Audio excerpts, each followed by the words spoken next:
Assalamualaikum warahmatullahi wabarakatuh. Perkenalkan, nama saya Meliana Fajar Musa Fitri. Saya mahasiswa semester 6 Sekolah Tinggi Ilmu Farmasi Bakti Pertiwi Palembang. Di sini saya akan membahas 3 materi pembelajaran. Yang pertama, analgetika, kedua, anti Parkinson, dan ketiga adalah hipnotik sedatif. Berikut adalah konten atau materi-materi pembelajaran yang akan dibahas dalam video kali ini. Baiklah, materi pertama yang akan dibahas kali ini adalah analgetika. Analgetika merupakan senyawa yang mampu meringankan dan menekan rasa nyeri secara melalui penghambatan respon terhadap stimulus nyeri pada reseptor opioid. Reseptor lain yang terlibat dalam pemrosesan nyeri dan melalui penghambatan pembentuk prostaglandin. Penggolongan analgetika terdiri dari 2. Yang pertama adalah analgetika opiat. Analgetika opiat ini terdiri dari morfin, kodein, senyawa-senyawa kodein, oksikodon, hidromorfop, dan lain-lain yang bisa kalian baca di video. Yang kedua itu analgetika non-opiat. Analgetika non-opiat ini terdiri dari 5 macam. Yang pertama ada AINS, yang ada aspirin dan paracetamol. Yang kedua, analgetika tipe konvulsan, kalian bisa baca NMDA antagonis. Yang ketiga, yang keempat analgesik tipe antidepresan, dan yang kelima ada relaksan otot. Analgetika opiat, mekanisme kerjanya mengaktifasi reseptor opioid pada SSP untuk mengurangi rasa nyeri. Aktivasi dari obat tersebut diperantarai oleh reseptor mu yang dapat menghasilkan efek analgesik di SSP dan perifer. Efek samping yang pertama adalah drowsiness dan konstipasi adalah efek yang paling sering muncul di antara efek samping senyawa opioid pada umumnya. Kedua, efek sampingnya adalah mual, muntah, pusing, mulut kering, vertigo, konstipasi, drowsiness, diare, bingung, mengantuk, astenia, dan berkeringat. Interaksi obat yang pertama adalah kita ngambil contoh di sini adalah kodein, di mana interaksinya menimbulkan efek samping yang berpotensi fatal jika dikonsumsi bersama dengan penghambat enzim MAOI, meningkatkan efek samping depresi sistem pernapasan jika digunakan dengan obat anestesi dan antihistamin. Kedua, kita ambil contoh morfin. Morfin ini dapat menimbulkan efek samping yang fatal jika dikonsumsi bersamaan dengan obat pereda nyeri seperti kodein dan oksikodon, obat tidur, dan obat antihistamin. Yang keempat, contoh sediaan yang ada di pasaran. Di sini kami ngambil contoh kodein dan morfin. Tablet 10 mg dan tablet 20 mg dengan nama pasarannya adalah kodein. Yang kedua, tablet 10 mg, tablet 15 mg, dan tablet 30 mg dengan nama dagang MSC Continuous dan ampul 10 mg per mili. Reaksi putus obat atau namanya lain adalah sakau ketika obat opiat ini dihentikan secara tiba-tiba. Yang pertama ada nyeri, kedua hiperventilasi, ketiga depresi, keempat insomnia, kelima ketakutan, keenam peningkatan tekanan darah, ketujuh diare, ke-8 dilatasi pupil, ke-9 hipotermia, ke-10 pilek, ke-6 ejakulasi spontan, dan ke-11 menggigil. Analgetika non-opiat. Yang pertama, AINS, diambil contoh paracetamol dan aspirin. Mekanisme kerjanya adalah menurunkan aktivitas enzim siklo-oksigenasi, menurunkan sintesa prostaglandin di jaringan perifer dan SSP, menurunkan sensitivitas ujung saraf dan transmisi non-siseptik pada SSP. Efek sampingnya adalah gangguan saluran cerna, gangguan pendengaran, vertigo, reaksi hipersensitivitas, trombositopenia, dan gangguan gastrointestinal. Interaksi obat paracetamol ini tidak bisa dibarengkan atau tidak bisa dikonsumsi berbarengan dengan tiramin, domperidon, dan warfarin. Aspirin yang kedua meningkatkan efek samping bila diberikan bersama OAINS dan meningkatkan resiko perdarahan dan ulcerasi saluran cerna bila diberikan bersamaan kortikosteroid. Contoh sediaan yang ada di pasaran, paracetamol dan aspirin diambil contoh. Paracetamol tablet 500 ml, Pamol sub 20 mg per 4 ml, dan aspirin Aspilat 100 mg tablet kunyah, Formasal 100 mg tablet. Analgetika tipe antikonvulsan, di sini kita ngambil contoh carbamazepine dan pregabalin.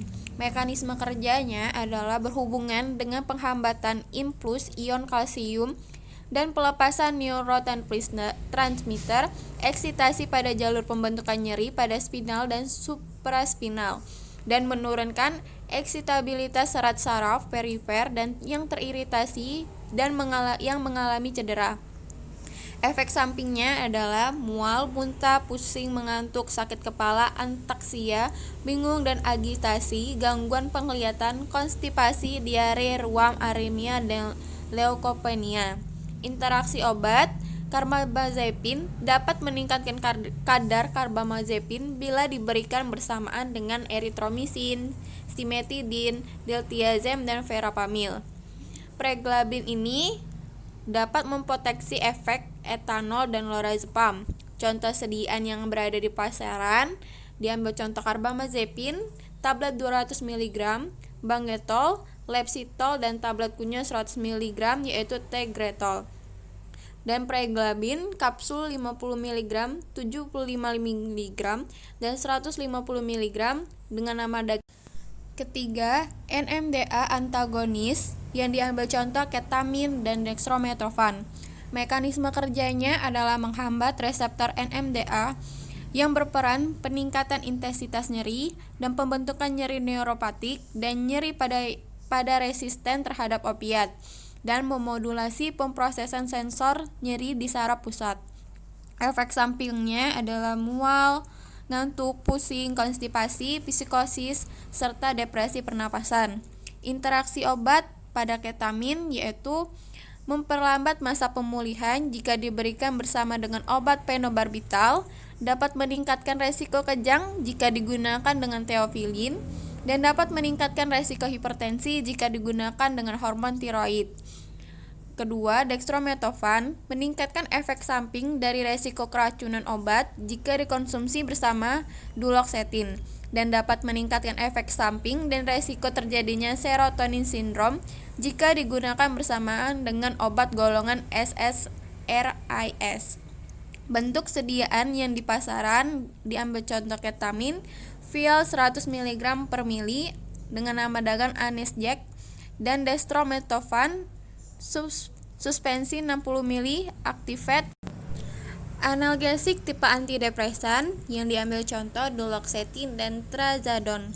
Mekanisme kerjanya adalah menghambat proses pengambilan kembali serotonin dan norepinefrin sehingga meningkatkan kadar keduanya di saraf tulang belakang, aktivasi reseptor alfa adrenergik pada pasca sinap dan menyebabkan penekanan rasa nyeri. Efek sampingnya adalah insomnia, hipersomnia, diare, pusing, sakit kepala, nafsu makan berkurang, sering berkeringat, konstipasi, sakit kepala, mulut kering, kantuk, lelah, nyeri di bagian perut kanan, urin berwarna gelap, tekanan darah yang berubah, jantung berdebar kencang, kejang, sakit mata, kesulitan buang air kecil, sulit bernafas. Interaksi obat yang pertama duloxetine dapat meningkatkan risiko keracunan obat jika dikonsumsi dengan obat MDMA, obat antidepresan golongan SRIs, meningkatkan kemungkinan efek samping yang fatal jika digunakan bersamaan dengan obat antidepresan golongan MAOL. Trazodone yang kedua meningkatkan efek samping trazodone jika dikonsumsi dengan warfarin, aspirin, dan ketoconazole. Bentuk sediaan yang ada di pasaran, duloxetine tablet 60 mg dengan nama dagang Almsbaita, dan trazodone tablet 100 mg, 300 mg dengan nama. Yang terakhir adalah relaksan otot. Mekanisme kerjanya adalah menghambat proses pengambilan kembali norepinefrin di locus coeruleus yang menyebabkan peningkatan kadar norepinefrin pasca sinap dan merelaksasikan otot rangka. Efek sampingnya, mulut kering, kantuk, pusing, nyeri dada, masalah buang air kecil, perubahan suasana hati atau perubahan mental yang tidak wajar seperti kebingungan atau halusinasi. Ritme jantung yang tidak biasa atau terlalu cepat, demam, kejang, mati rasa mendadak atau kelemahan. Interaksi obat di sini pertama kita ambil siklobenzapir yang dimana dapat meningkatkan efek samping dari siklobenzapir jika digunakan bersamaan dengan alkohol, obat golongan opiat, benzodiazepin, dan barbiturat. Kedua, baclofen yang beresiko menyebabkan hipotensi sesak napas dan gangguan saraf jika digunakan bersamaan dengan morfin dan dapat meningkatkan efek samping baclofen jika dikonsumsi dengan antidepresan trisiklik. Bentuk sediaan yang berada di pasaran siklobenzapir dan baclofen. Pertama, siklobenzapir tablet 5 mg dengan nama dagang siklobenzapir, dan baclofen tablet 4 mg, Zanaflex tablet 10 mg dengan. Baiklah, untuk materi yang kedua kita akan membahas tentang anti-Parkinson.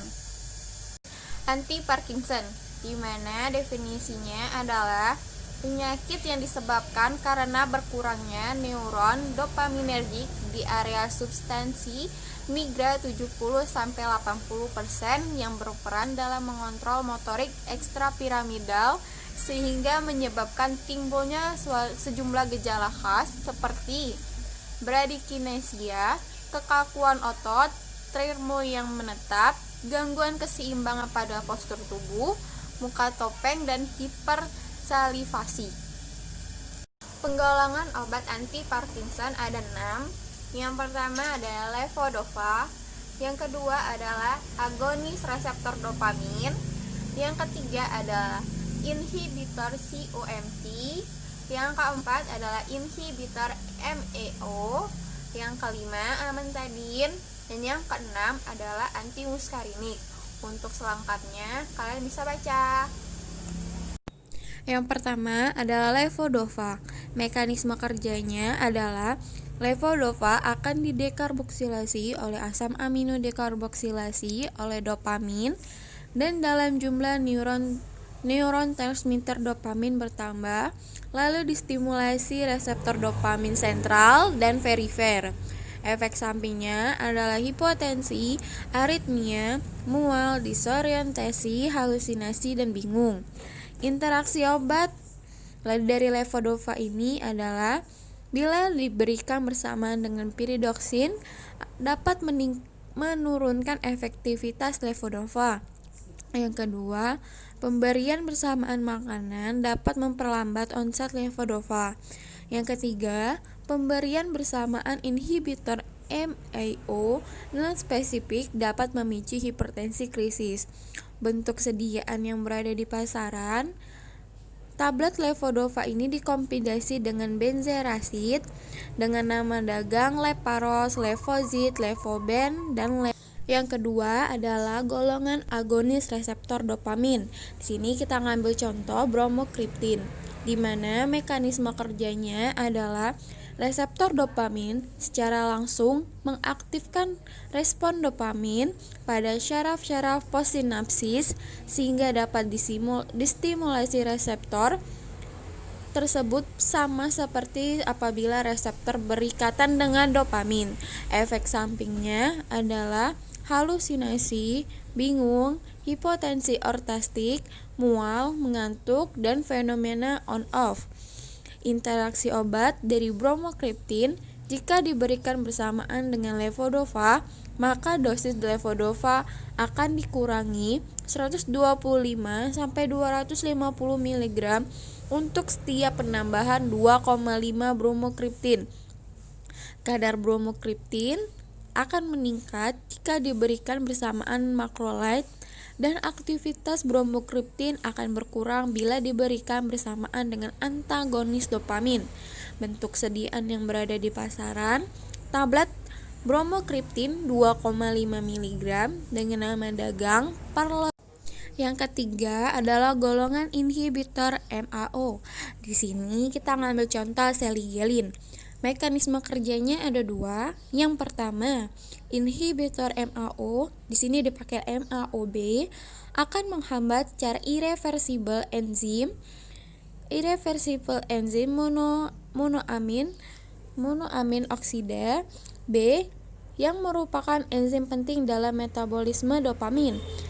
Yang kedua, inhibitor MAOB akan memblokade metabolisme MAOB, akan menyebabkan lebih banyak inhibitor yang tersedia untuk menstimulasi reseptor-reseptor dopamin.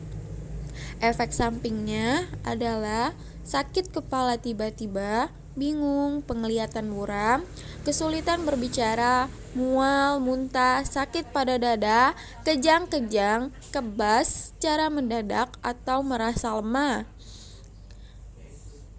kepala merasa ringan, pingsan, berhalusinasi, rasa sakit saat buang air kecil atau saat buang air kecil.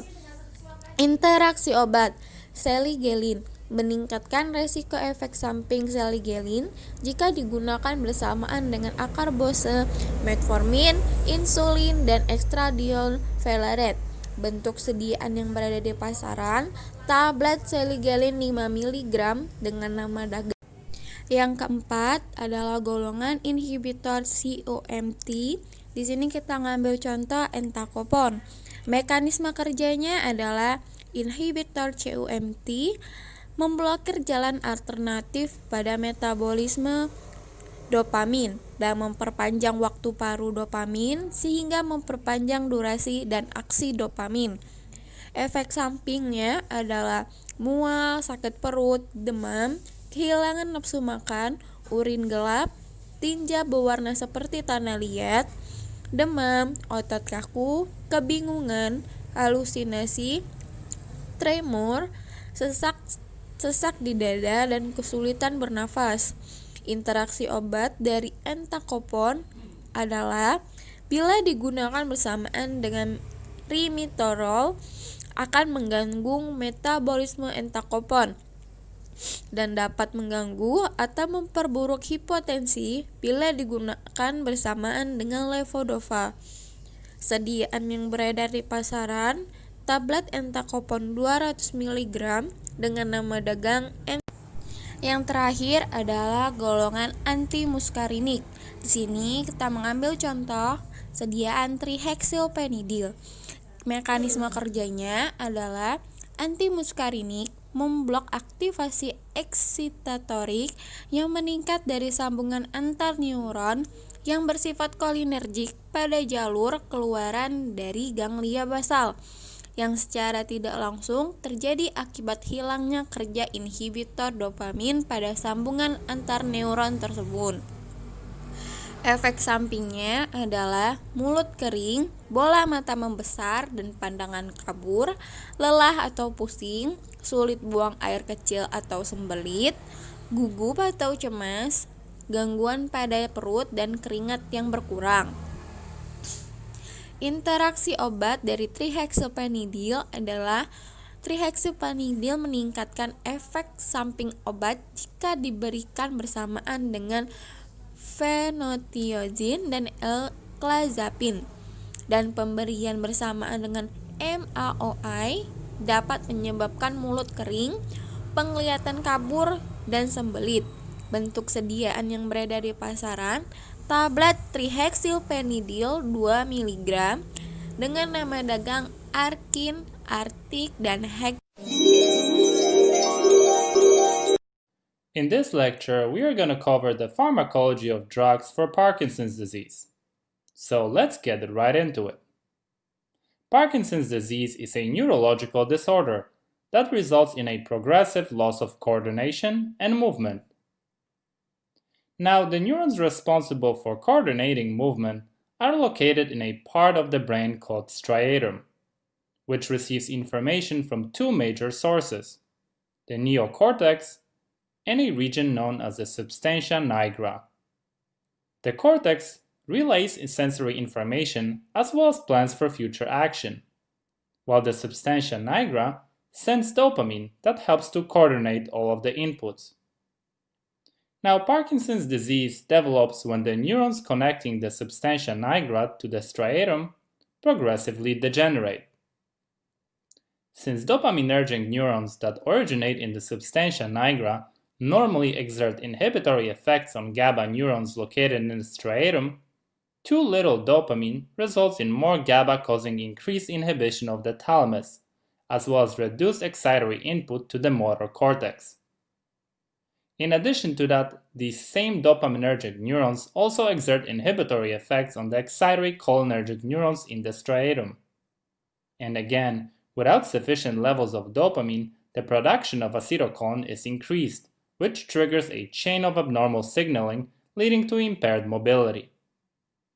Ultimately, the imbalance between inhibitory and excitatory activities leads to the manifestation of typical clinical symptoms that include resting tremor, rigidity, postural instability, and slowed movement. The pharmacological therapy for Parkinson's disease is aimed at replenishing dopamine levels, mimicking dopamine's action, or antagonizing the excitatory effects of cholinergic neurons.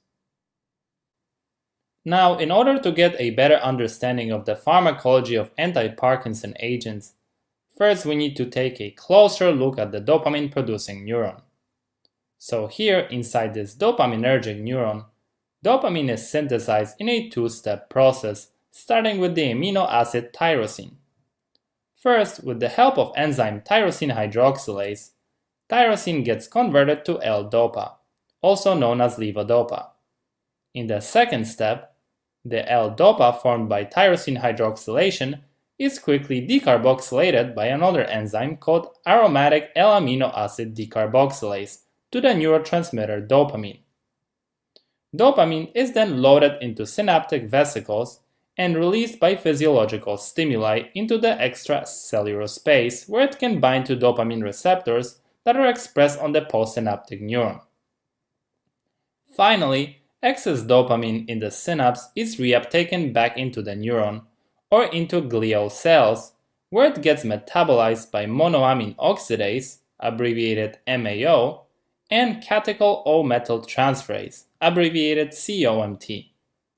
It's important to note that while the MAO enzyme exists in two forms, known as type A and type B, the type that is predominantly found in the glial cells is the MAO type B.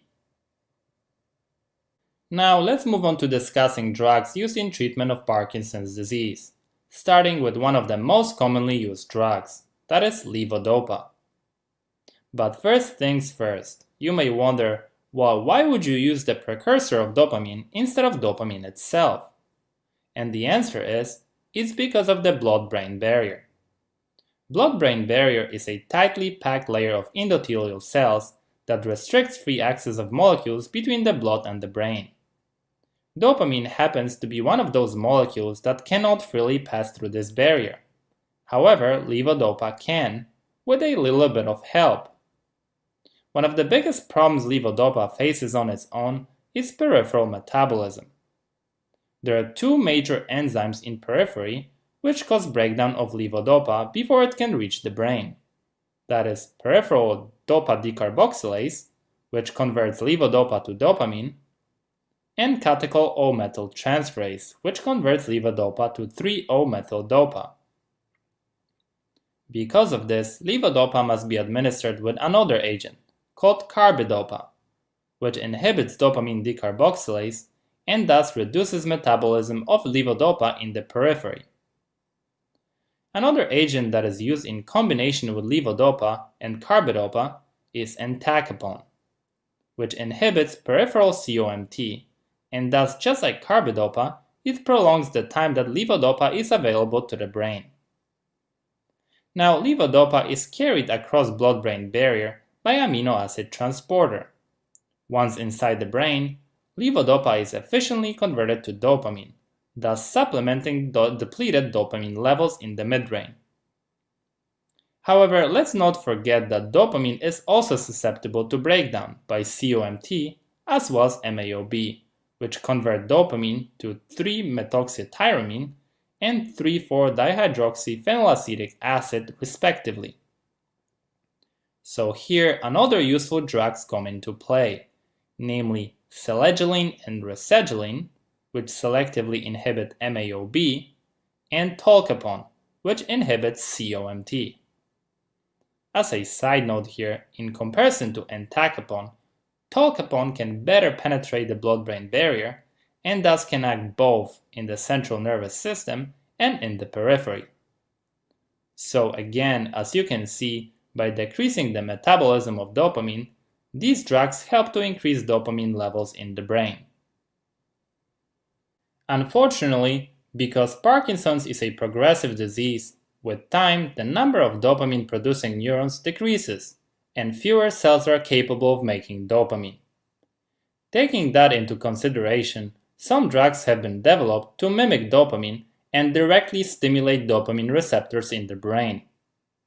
Drugs that belong to this class include bromocriptine, ropinirole, pramipexole, rotigotine, and apomorphine. Now, as I mentioned at the beginning of this lecture, in Parkinson's disease, dopamine depletion leads to increased acetylcholine release, which then activates muscarinic receptors located on the neurons responsible for smooth motor control. The overstimulation of these neurons by acetylcholine then causes tremors and rigidity. This is where anti-muscarinic agents come into play by blocking the muscarinic acetylcholine receptors and cholinergic nerve activity. As a result, these anticholinergic agents restore the balance between acetylcholine and dopamine, which may improve the symptoms of Parkinson's disease. Drugs that belong to this class include benztropine, bipyridine, procyclidine, and trihexyphenidyl. Now, before we move on, I wanted to briefly mention here one more drug used in the treatment of Parkinson's disease, that is amantadine. Amantadine doesn't exactly fit into any of the classes that we discussed so far. Its mechanism of action is poorly understood. However, some of the speculated ones are that it prevents dopamine reuptake, facilitates presynaptic dopamine release, and blocks glutamate and NMDA receptors.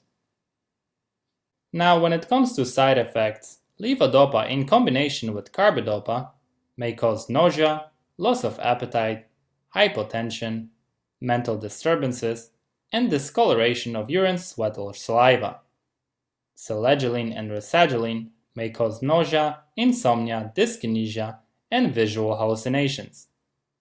Entacapone and tolcapone may cause discoloration of urine, sweat, or saliva, and diarrhea, which can get severe, particularly with the use of tolcapone. In addition to that, tolcapone has been associated with liver toxicity. All dopamine agonists may cause nausea, orthostatic hypotension, mental disturbances, and daytime sleepiness. In addition to that, bromocriptine has been associated with pulmonary and cardiac fibrosis. Lastly, drugs that block muscarinic receptors generally produce anticholinergic side effects, such as constipation, urinary retention, dry mouth, and blurred vision. And with that, I wanted to thank you for watching. I hope you found this video useful, and as always, stay tuned for more.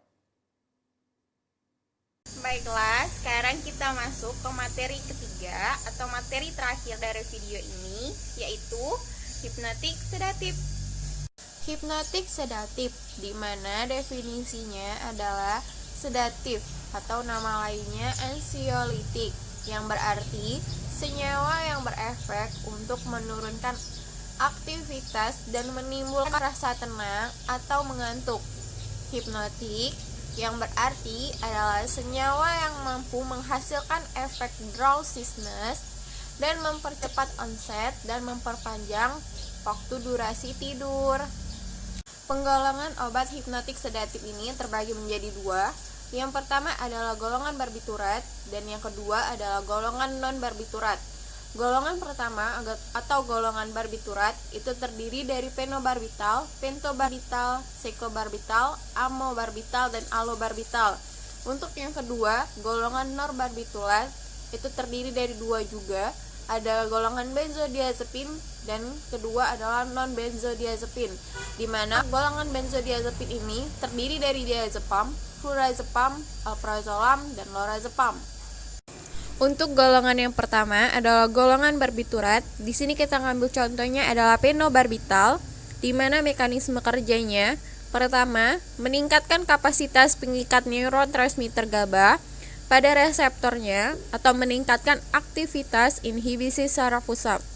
Yang kedua, mengaktifasi reseptor melatonin MT1 dan MT2 di hipotalamus sehingga memperpendek onset tidur.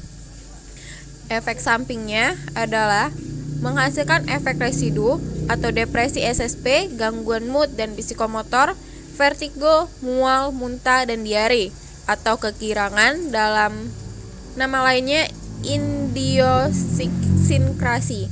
Yang kedua, efek sampingnya adalah dapat timbul reaksi hipersensitivitas pada pasien yang memiliki riwayat alergi, bengkak di lokasi penyuntikan, kelopak mata, bibir, dan dagu. Interaksi obat dari fenobarbital ini adalah kombinasi dengan senyawa depresan SSP, terutama alkohol, dapat menimbulkan depresi SSP berat. Kombinasi dengan isoniazid, metilfenidat, inhibitor MAO, dapat menimbulkan depresi SSP berat dan dapat menurunkan kadar sejumlah obat dalam darah ketika dikombinasi dengan barbiturat atau penginduksi enzim CYP. Bentuk sediaan yang beredar di pasaran itu tablet 30 mg. Untuk yang kedua adalah golongan benzodiazepin.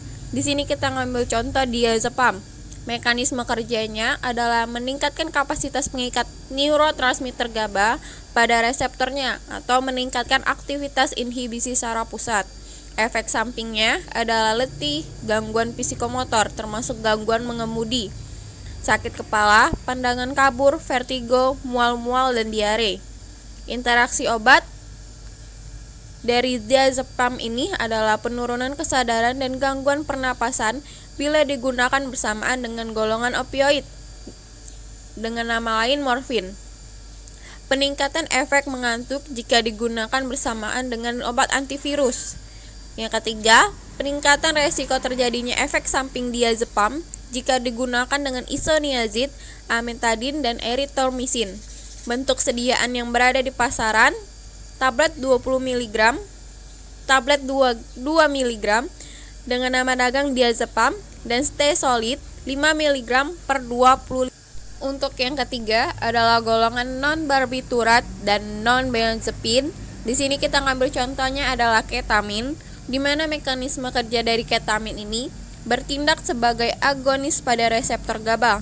Efek sampingnya adalah hipertensi, gangguan jantung, takikardia, kejang, gangguan penglihatan, dan halusinasi. Interaksi obat memperlambat masa pemulihan jika digunakan dengan obat-obat fenobarbital. Dapat meningkatkan resiko bradikardia dan hipotensi jika digunakan dengan gas blur seperti haloton, dan dapat meningkatkan risiko gangguan SSP atau sistem saraf pusat dan pernapasan jika digunakan dengan obat penenang. Sediaan yang berada di pasaran adalah Ketarel 200 mg per 20 ml dan Venilam injeksi 10 ml. In this lecture, we're going to cover the pharmacology of anxiolytic and hypnotic drugs. So let's get right into it. The primary use of anxiolytic and hypnotic drugs is to treat anxiety and insomnia. Anxiety is generally defined as an emotional state characterized by excessive feelings of worry, fear, and nervousness, while insomnia is generally defined as the inability to initiate, maintain, or achieve restful sleep. Now, in order to gain better understanding of how anxiolytic and hypnotic drugs work, first we need to discuss the role of GABA in the central nervous system. So, gamma-aminobutyric acid, or GABA for short, is a major inhibitory neurotransmitter. What that means is that when GABA reaches and binds to a specific receptor located on a neuron, it reduces the activity level of that neuron and makes it less likely to fire its action potential. Now, GABA is recognized by both ligand-gated and G-protein-linked GABA receptors. In this lecture, we are going to focus on the ligand-gated GABA receptor called GABA-A, as this is the main target of many anxiolytic and hypnotic agents. Now, the GABA-A receptor is made up of 5 subunit proteins arranged to form a central pore. These subunits have been labeled with Greek letters such as alpha, beta, gamma, and delta. The subunit composition of GABA-A receptors in the brain most frequently consists of 2 alpha subunits, 2 beta subunits, and 1 gamma or delta subunit. Furthermore, for each subunit, many other subtypes exist. The function of each GABA-A receptor depends on which subunit it contains. For example, GABA-A receptors containing alpha-1 subunit appear to be involved in sleep, while those that contain alpha-2 or alpha-3 appear to be involved in anxiety. Now, when 2 GABA molecules bind to the GABA-A receptor, conformational change is induced, which results in opening of the central pore that allows negatively charged chloride ions to rush into the cell. This in turn increases the negative charge inside the postsynaptic cell, which makes more difficult for an excitatory inputs to cause an action potential. Now, GABA-A receptors are present in high concentration in the limbic system.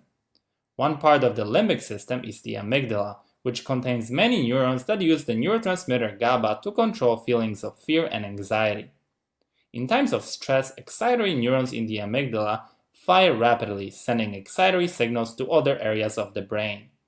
It is this type of firing that leads to feeling of panic or fear. The inhibitory interneurons in the amygdala regulate these emotions by releasing GABA. The release of GABA and its binding to postsynaptic receptors such as GABA-A inhibits the excitatory signals that result in feelings of anxiety and fear. GABA thus has a calming, tranquilizing effect on our emotions and prevents us from becoming overwhelmed in stressful situations. Now, in addition to a distinct binding site for the neurotransmitter GABA, the GABA-A receptor has also a site at which anxiolytic and hypnotic drugs bind. These drugs can be divided into 3 groups, that is, benzodiazepines, barbiturates, and non-benzodiazepine hypnotics. Let's now discuss these one by one in detail, starting with benzodiazepines. So, benzodiazepines get their name from their chemical structure, which includes a benzene ring fused to a diazepine ring. Their binding site appears to be the region between the alpha and gamma subunit on the GABA-A receptor. It's important to remember that benzodiazepines do not bind to the GABA recognition site located at the junction of the alpha and beta subunits. Thereby, they don't induce opening of the channel as directly as GABA. Instead, the binding of a benzodiazepine to its receptor site increases the affinity of GABA for the GABA binding site. This leads to increased frequency of the channel opening and in turn increased influx of chloride ions at the postsynaptic cell, which ultimately makes difficult for any excitatory inputs to cause an action potential. So when the excitatory signals caused by fear or stress are inhibited in this way, the result is decreased anxiety and greater feeling of calm. In addition to that, benzodiazepines can also produce mild muscle relaxation as a result of their action on GABA receptors in the spinal cord, cerebellum, and brainstem. The examples of benzodiazepines are alprazolam, chlordiazepoxide, clonazepam, diazepam, lorazepam, and temazepam. When it comes to side effects of benzodiazepines, the most common ones are related to their sedating and muscle relaxing action. They include drowsiness, dizziness, decreased alertness and concentration, as well as impairment of motor coordination. Now let's move on to the next group, that is barbiturates. So barbiturates bind to GABA-A receptor at the alpha or beta subunit, which is different from the GABA binding site and also different from the benzodiazepine binding site. Now, just like benzodiazepines, barbiturates enhance the effect of GABA at the GABA-A receptor. However, instead of increasing the ion channel opening frequency, they increase the ion channel opening duration. In other words, unlike benzodiazepines, barbiturates hold the ion channel open continuously for long periods of time. In addition to that, barbiturates can decrease the activity of excitatory neurotransmitters such as acetylcholine and glutamate, and at higher doses, they can also mimic GABA and directly activate GABA receptors, thus leading to profound central nervous system depression. This is why barbiturates have a much lower therapeutic index than benzodiazepines, meaning the toxic dose is not much higher than the therapeutic dose. The examples of barbiturates include pentobarbital, phenobarbital, and secobarbital. When it comes to side effects, barbiturates most often cause dizziness, lightheadedness, sedation, as well as memory and attention impairments. Furthermore, because of their narrow therapeutic index, it's important to remember that even small barbiturate overdose can result in coma or death due to respiratory depression. Now let's move on to our last group of drugs, that is non-benzodiazepine hypnotics. As I mentioned at the beginning of this lecture, GABA-A receptors in different areas of the central nervous system consist of various combinations of the subunits. The specific subunit that appears to mediate sedation is the alpha-1 isoform. So as their name suggests, non-benzodiazepine hypnotics are structurally different from the benzodiazepines, and as you may already guess, they selectively bind to the alpha-1 subunit of the GABA-A receptor, thus triggering chloride channel opening with resulting membrane hyperpolarization. Because alpha-1 containing GABA-A receptors are highly expressed in wake-promoting regions of the brain, the preferential binding of non-benzodiazepine hypnotics to these receptors results in sleepiness but not anti-anxiety effect. The examples of non-benzodiazepine hypnotics are zolpidem, zaleplon, and azopiclone. When it comes to side effects, non-benzodiazepine hypnotics can cause cognitive impairments, including memory loss, daytime sedation, as well as impairment of motor function. And with that, I wanted to thank you for watching. I hope you enjoyed this video, and as always, stay tuned for more. Sekian dari materi pembelajaran yang saya sampaikan. Apabila ada kesalahan, saya mohon maaf. Kepada Allah saya mohon ampun. Assalamualaikum warahmatullahi wabarakatuh.